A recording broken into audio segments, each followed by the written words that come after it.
Sir समझ ही सकते हैं, लेकिन जो हम पे बीत रही है वो हमें ही पता है। लेकिन अब एकदम से इन्होंने ये निकाल दिया कि नहीं दे सकते। सर ये तो कोई रास्ता नहीं है ना, मतलब कोई बीच का रास्ता निकालना चाहिए था। शादी के लिए बोल रहे थे सब लोग, रिश्तेदार लोग, कि मतलब शादी कर दीजिए। तो मम्मी ने कहा कि मैं जानती हूँ कि मैंने क्या फेस किया है, तो मैं अपने बच्चों को वो नहीं फेस कराना चाहती हूँ। क्या करें, यही कहें जाके कि हम कुछ नहीं कर पाए, किसी लायक नहीं रह गए, आप शादी कर दीजिए हमारी। अब तो यही कह सकते हैं हम घर पे। अब लड़कों की अलग कहानी होती है, पर लड़कियां जब कोई एग्जाम देती हैं और अटकता है तो घर परिवार में भी काफी जवाब देना पड़ता है।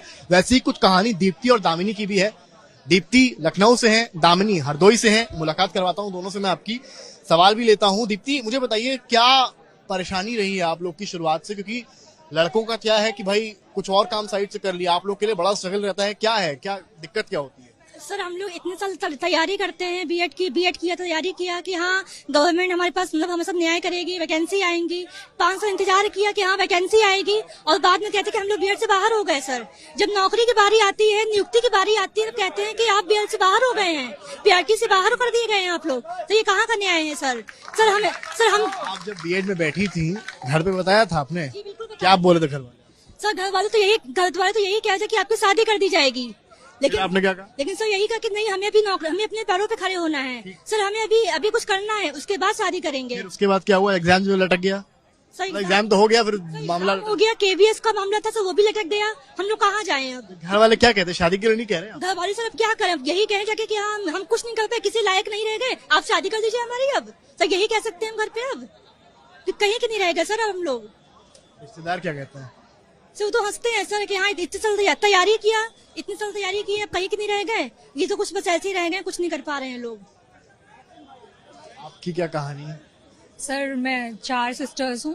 मेरे घर में मम्मी प्राइवेट टीचर हैं, उन्होंने हम लोगों को पढ़ाया, बीएड करवाया। मैंने बोला मम्मी से कि शादी के लिए बोल रहे थे सब लोग, रिश्तेदार लोग, कि मतलब शादी कर दीजिए। तो मम्मी ने कहा कि मैं जानती हूँ कि मैंने क्या फेस किया है, तो मैं अपने बच्चों को वो नहीं फेस कराना चाहती हूँ। तो उन्होंने हम लोगों को बीएड कराया। सर केवीएस में मैंने 135 स्कोर किया, और मैंने बोला कि मम्मी आपकी बार हो जाएगा। इंटरव्यू के लिए भी मैंने प्रिपरेशन की। ठीक है, अभी एकदम से इन्होंने एक नोटिस निकाल के पूरा झटके में सारे सपनों को तोड़ दिया। आपकी माँ ने कहा आपसे कि फेस नहीं करना पड़ेगा, तो आज जब यहाँ पर आप धरना देने आई थी तो आपने अपनी माँ से बताया था? हाँ सर। क्या बोली वो यही कह रही थी कि हो सकता है सरकार हमारी सुने, इसलिए हम लोग इस उम्मीद में यहाँ बैठे हैं। बाकी अगर नहीं होगा तो सर फिर वही है कि रिश्तेदारों के ताने और ये सब। तो आंसुओं में आंसू देख पा रहा हूँ, काफी ऐसा लगता है कि बहुत संघर्ष आपने फेस किया है। सर हर किसी ने संघर्ष किया है। 5 साल छोटा नहीं होता है सर। हमारे रिश्तेदार कहते हैं कि इससे अच्छा नर्सिंग का कोर्स कर लेती, 10-15 हजार मिल जाते, लेकिन हमको नहीं करना था ना। तो पढ़ाना था, शिक्षिका बनना था। संभालिए अपने आप को। आप समझ सकता हूँ कि सर समझ ही सकते हैं, लेकिन जो हम पे बीत रही है वो हमें ही पता है। सुन सकता है यहाँ पे, कोई नहीं सुनता है। तो हम लोग जानते हैं क्या बीत रही है हम लोगों से। सर घर जाने में डर लगता है, गांव जाने में डर लगता है कि लोग क्या कहेंगे, क्या बातें करेंगे। कब से भटक रही हैं आप? कितने साल हो गए? सर मैंने 2018 का अध्यादेश देखा, 2019 में पापा ने बोला कि कर लो।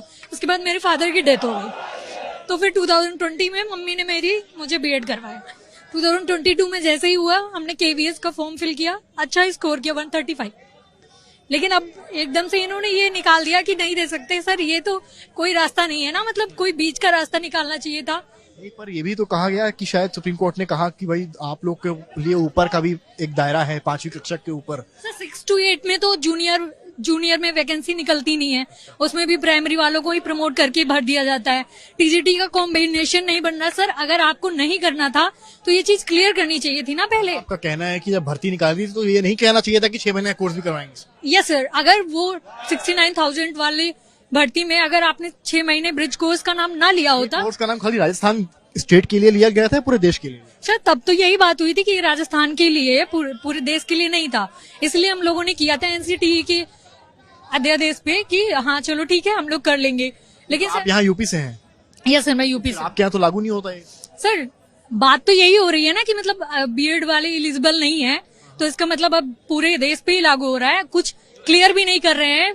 एनसीटी अध्यादेश वही सर, वही निरस्त हो गया, इसीलिए तो हम लोग प्रदर्शन के लिए बैठे हैं।